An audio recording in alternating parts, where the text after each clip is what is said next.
যে একটা জিনিস সত্য কথা, রাজনৈতিক দল নিষিদ্ধ করা কোনো সমাধান না। কিন্তু এটা যদি বলি একটা মানুষ অপরাধ করলে তাকে শাস্তি দেওয়া, বিচারে ফাঁসিতে ঝুলানো, এটাও কোনো সমাধান না, এরকম একটা বিষয়। কিন্তু তারপরে আমরা বিচার ব্যবস্থায় ফাঁসির ব্যবস্থা রাখা হয়েছে কি জন্য? ফাঁসির ব্যবস্থা রাখা হয়েছে এই জন্য, এটা দৃষ্টান্তমূলক শাস্তি, এরকম অপরাধ যাতে ভবিষ্যতে আর কেউ না করতে পারে, যার কারণে ফাঁসির ব্যবস্থা রাখা হয়েছে। কারণ এইটাও তো একটা মানুষের জীবন যায়। আমরা মনে করি রাজনৈতিক দল নিষিদ্ধ করুন, এটা কোনো সমাধান না, কিন্তু এই ফ্যাসিস্ট সরকারকে নিষিদ্ধ করা একটা সমাধান, যাতে এই রূপ ভবিষ্যতে কেউ ধারণ করতে পারে না। আমরা জানি না বিএনপির কি ধরনের এই জন্য দুর্বলতা। বিএনপি যদি মনে করে যে রোগ আওয়ামী লীগের মধ্যে ছিল, এ রোগ আমার মধ্যেও আছে, যার কারণে আমার ভয় হয়, এটা হইতে পারে, কিন্তু আমরা মনে করি না। আমরা জামাত ইসলামী থেকে আমি বলি, একথা আমি পরিষ্কারভাবে বলি, যদি এই দোষ জামাতও কোনোদিন করে, মানুষকে খুন করে, গুম করে, হত্যা করে, মানে অঙ্গহানি করে, মানুষের মানে স্বাধীনতা নিয়ে যায়, মৌলিক অধিকার নিয়ে না যায়, তাদেরও বিচার এরকম বিচার হবে, এটা স্বাভাবিক।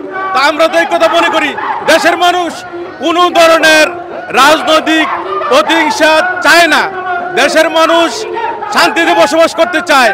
আমরা মনে করি যে দলের রাজনৈতিক দলের কর্মসূচি হবে মানুষের কল্যাণের জন্য, সে রাজনৈতিক দল আগামী দিনে এগিয়ে যাবে। যাদের রাজনৈতিক কর্মসূচি নাই, চাঁদাবাজি করা, মস্তানি করা, জায়গা দখল করা, পুকুর দখল করা, টেন্ডারবাজি করা, বাজার দখল করা, তারাই ভয় করে যে ভবিষ্যতে আমাদেরও যদি এরকম রূপ হয় তাহলে আমাদেরও আবার নিষিদ্ধের দাবি উঠবে, যার কারণে আমরা আওয়ামী লীগের নিষিদ্ধ চাই না। আওয়ামী লীগ এই শাহবাগ চত্বরকে কাজে লাগিয়ে এক সময় দেশপ্রেমিক দল জামাত ইসলামীকে নিষিদ্ধ করার জন্য এ জায়গায় আওয়াজ তুলেছিল। অথচ আওয়ামী লীগ ছিল ভারতের রয়ের একটা পেইড এজেন্ট। তারা বাংলাদেশের জনগণের মতামতের কোনো সময় কোনো তোয়াক্কা করে নাই। ভারত যা বলেছে বাংলাদেশে তাই করেছে।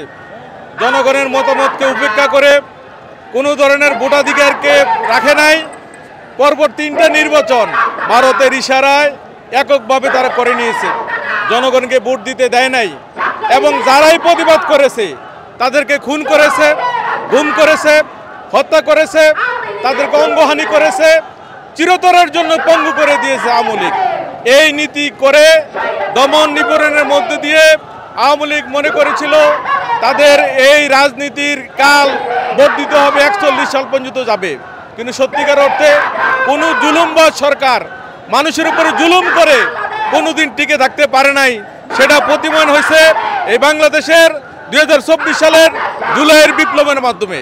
আমরা বিশ্বাস করি আজকে কি জন্য আমরা চাই আওয়ামী লীগের বিচার চাই, ফ্যাসিস্ট সরকারের বিচার চাই, এই কারণে আবার যাতে জনগণকে কাজে লাগাইয়ে কোনো সরকার এরকম ক্ষমতায় এসে ফ্যাসিস্টের মতো ভূমিকা পালন করবে, গুম করবে, খুন করবে, এটা যাতে না করতে পারে। এই জন্য আজকে আওয়ামী লীগের দৃষ্টান্তমূলক শাস্তি বিচার দাবি করি, যাতে করে পরবর্তী যে সরকারে আসে মানুষের উপরে, জনগণের উপরে জুলুম করার কোনো সাহস না পায়। এই জন্য আমরা আজকে আওয়ামী লীগের নিষিদ্ধ দাবি আওয়াজ তুলেছে। মানুষ জানে যে এরকম দলকে নিষিদ্ধ করা হলে ভবিষ্যতে আর কোনো রাজনৈতিক দল ক্ষমতায় এসে মানুষকে গুম করা, খুন করা, হত্যা করা, রিমান্ডে নেওয়া, নির্যাতন করা, অঙ্গহানি করা, পুনরায় করার সাহস পাবে না।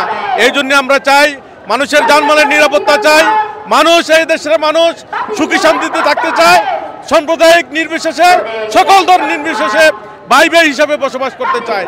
এটা হানাহানি চাই না আমরা। কিন্তু আওয়ামী লীগ 15 বছরে হানাহানি তৈরি করেছে, বিভেদ তৈরি করেছে। একটা পরিবারের মধ্যে 3 ধরনের 4 ধরনের মত থাকতে পারে রাজনৈতিক আদর্শ, কিন্তু ভিন্ন আদর্শকে কোনোভাবে টলারেট করে না। আপন ভাইকেও আওয়ামী লীগ ছাড় দেয় নাই, হত্যা করেছে, এমন ঘটনা নজির আছে। সুতরাং এটা রাজনৈতিক দল হইতে পারে না যেটা রাজনৈতিক কারণে নিজের ভাইকে হত্যা করতে পারে। আমরা যার কারণে আজকে বিচার চাই। এই শাহবাগ চত্বরে যে আওয়ামী লীগ বিচার করেছিল, দেশপ্রেমিক দলগুলোকে নিষিদ্ধ করতে চেয়েছিল, আমরা আজকে বলি এরকম ফ্যাসিস্ট সরকার যারা এরকম ভূমিকা পালন করবে, ভবিষ্যতে যারা করবে, তাদেরকেও জনগণ এটাই চাইবে। এরকম রাজনৈতিক দল বাংলাদেশ চায় না, জনগণ চায় না। জনগণ চায় মানুষের মতামতের ভিত্তিতে রাজনীতি করবে, রাজনীতি হবে মানুষের কল্যাণের জন্য। মানুষকে খুন করার জন্য এটা তো রাজনীতি হইতে পারে না। মানুষের সকল অধিকার নিয়ে নিবে, মৌলিক অধিকার, কথা বলার অধিকার। সাংবাদিকরা একটা মন খুলে কথা বলতে পারে না, সাংবাদিক উঠে ফেলছে, সাংবাদিক মেরে ফেলছে, রাজনৈতিক কর্মী মারছে, সাংবাদিকদেরকেও ছাড় দেয় নাই। সুতরাং আমরা যার কারণে আজকের এই শাহবাগ চত্বর থেকে সেই ফ্যাসিস্ট খুনি হাসিনার দলের নিষিদ্ধ দাবি করছি এবং তাদের দৃষ্টান্তমূলক বিচারের জন্য দাবি করছি। ভবিষ্যতে আর কোনো ফ্যাসিস্ট সরকার যাতে এদেশের ক্ষমতায় অধিষ্ঠিত হইতে না পারে।